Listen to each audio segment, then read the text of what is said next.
दोस्तों, आज मैं आपसे बात करूंगा दुनिया के सबसे बड़े सुपर हीरो के बारे में, जो था तो एक इंसान, पर उसकी इंटेलिजेंस और पैशन के आगे बड़े से बड़े सुपर हीरो भी उसके आगे कुछ भी नहीं थे। तो दोस्तों, अब तक आप समझ ही गए होंगे मैं किस सुपर हीरो के बारे में बात कर रहा हूँ।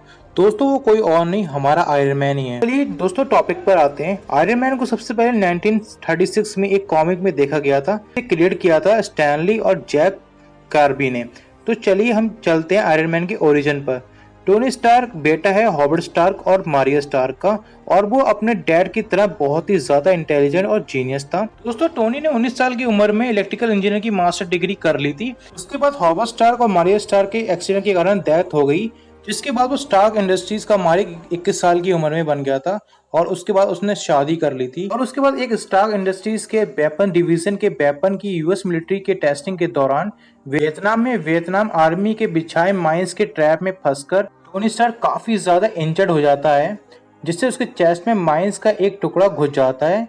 साथ ही टोनी को वियतनाम गोरिल्ला पकड़कर अपने लीडर वोंग चू के पास ले जाते हैं। वहीं वोंग चू इसे एक ऑफर देता है कि अगर टोनी उसके लिए हथियार बनाए तो वो उसके लिए डॉक्टर का इंतजाम कर देगा।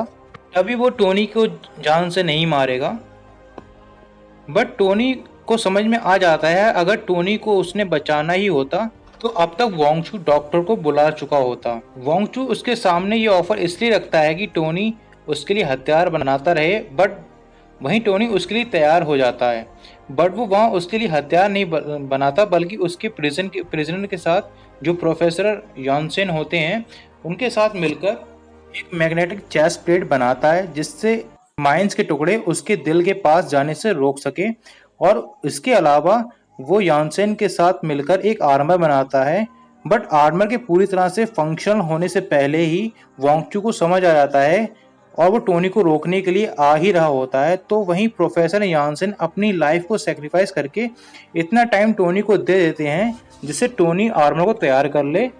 उसके बाद टोनी आर्मर को रेडी करके उसके आदमियों को खत्म करके और उसकी बेस को डिस्ट्रॉय करके वहां से निकल जाता है और इंजर्ड हालत में fighter pilot James Rhodey route से मिलता है और अमेरिका पहुंचकर डॉक्टर से मिलता है। वहां पर डॉक्टर उसे बताते हैं कि इसको निकालना इम्पॉसिबल है, अगर इसे निकालने की कोशिश की तो टोनी की जान भी जा सकती है। इसके बाद टोनी उस मैग्नेट को पहने रहता है।